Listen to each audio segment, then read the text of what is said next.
We are breaking down Germie Bernard, the wide receiver out of Alabama. Bernard has been one of the most requested rookies throughout the full rookie profile series. So, John, in this final week of our profiles, we're giving a little bit of nod here to all those that dropped a comment and asked about the Alabama wide receiver. I think this is going to be a really interesting discussion, right? Because Germie Bernard, for me, is a really good player.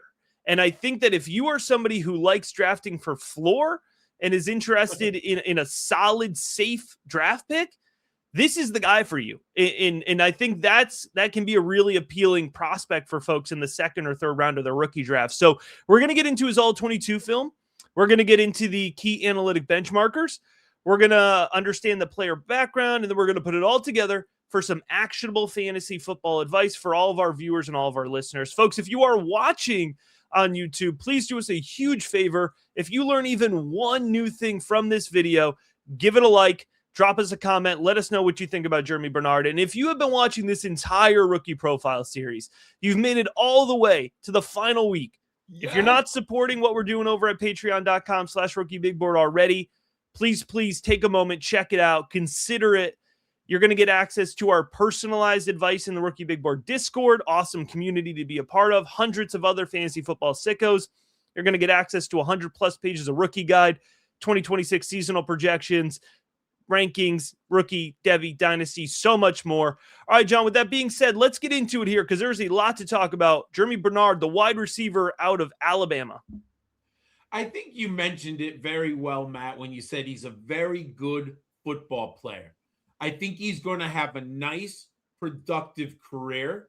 However, when I'm looking at fantasy prospects, one of the things I consider is ceiling. I don't think Germie Bernard has an incredibly high ceiling. You did say he has a high floor, which I concur with, but that's why he's a little lower in my rankings than some of the other people out there doing rankings. To understand this young man, he has played at 3 different programs in college. He went to Michigan State in 2022. Then he moved west to Washington in 2023. And the past 2 seasons, he played down south at Alabama. And in 2025, he put together his best season of his career. He had 64 catches for 862 yards and 17 touchdowns. That's averaging 13.5 yards per reception. He led the team in catches and yards. He was a Biletnikoff Award semifinalist. He also rushed the football 18 times for 101 yards and 2 additional touchdowns. I also was surprised he completed 2 passes last year. I also thought on film that he showed more route diversity. I think he showed a little bit growth as a route runner for the Crimson Tide than he had earlier in his college career. And in 2024, he was pretty good, not great, 50 receptions, 794 yards, and 2 touchdowns. Once again, he had paced the Crimson Tide in catches and yards. So I went back and I watched some film in 2023 when he played for the Washington Huskies. That year, he had 34 catches for 419 yards and 2 touchdowns. But you have to put it in context. That year, his teammates were Jalen Polk, Rome Odunze, and Jalen McMillan, who all were drafted and all have seen some playing time in the NFL, and he was only a sophomore at the time. In 2022, he played for the Spartans, but he saw very little action as a freshman that year. You even go back to his high school career, Matt. He was a 4-star prospect from Nevada. He was a number 239 player overall in the nation, and he was a number 28 wide receiver. Matt, I like him. I'm not in love with him, but let's watch some film this year of Germie Bernard at Alabama. Yeah, I got to say, it's fun film to watch here. And we're going to start against Florida State. As always, it's not highlights. We're showing every single target that Bernard got over the course of 2 different games. And you're going to see here, it did start a little shaky, not his fault. It's just some Ty Simpson shaking off the dust to start the season. But a really nice play here on this corner route for Bernard. And we're going to get another angle of it. Look at that body control along the sideline. That shows up really consistently, I noticed. He plays under control. I think he's a really sneaky yards after catch guy. In particular, John, I think what you'll see is he does well to catch the ball in stride, and he flips his hips. He's loose in the waist, and he's able to get upfield very well utilizing that. Oh, I agree with you. I'm sorry, my dog Zeusy wants to watch the film.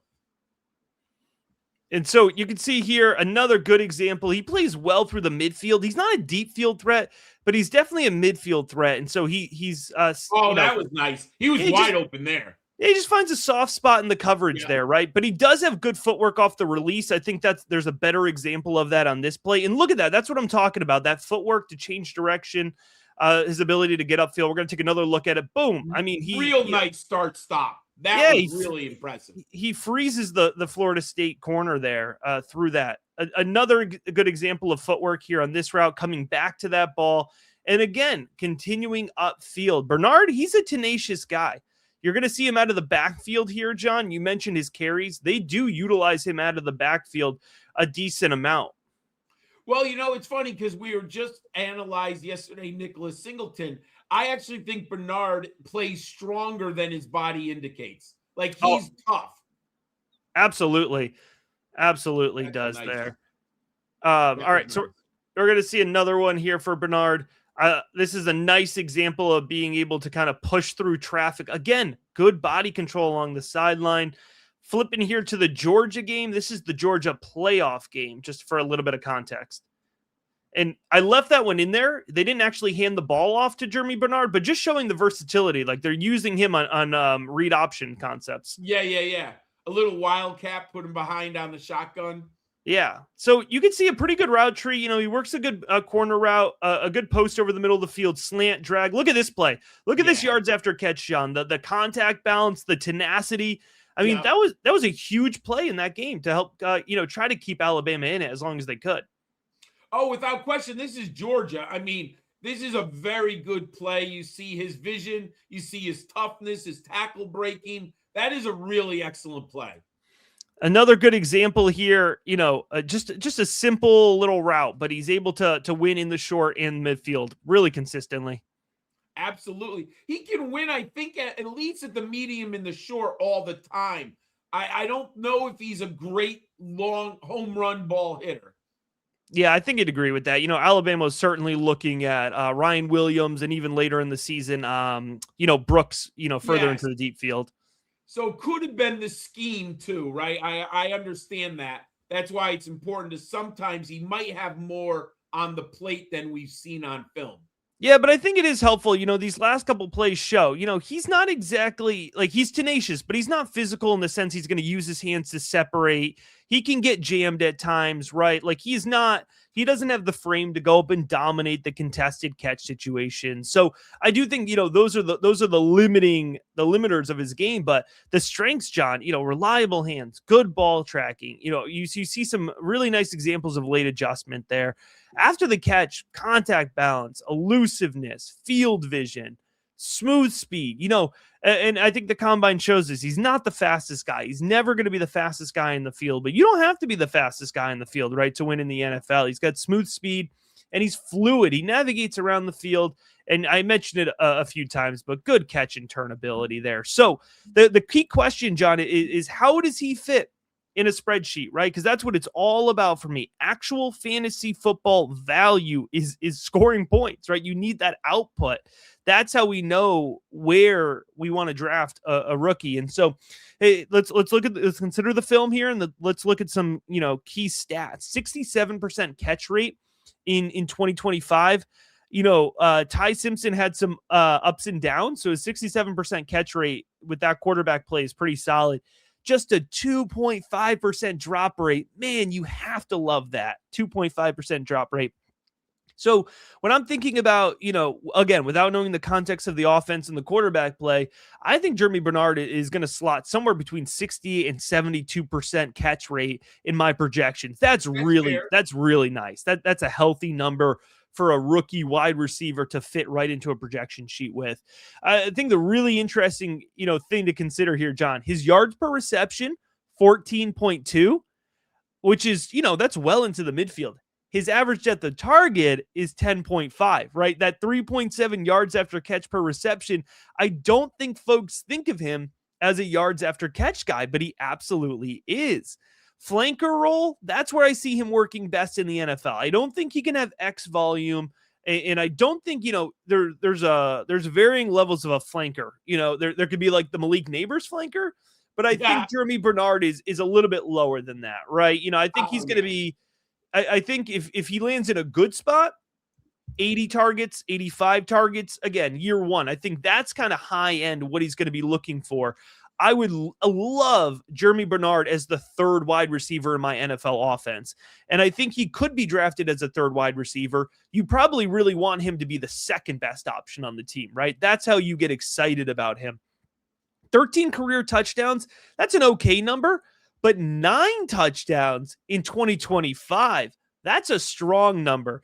And that really is going to be a key for me, John. If he lands in an offense where he could have legitimate touchdown potential, and when I say that, right, a quarterback who's throwing for 35 plus touchdowns, an offense with good red zone efficiency, they're going to be throwing the ball a lot, then I think I could get him to 5 to 7 touchdowns. And that's where I think he could be, a little bit elevated from this high floor play that we've been talking about. But otherwise, I think we're looking at a really solid, reliable projection for him.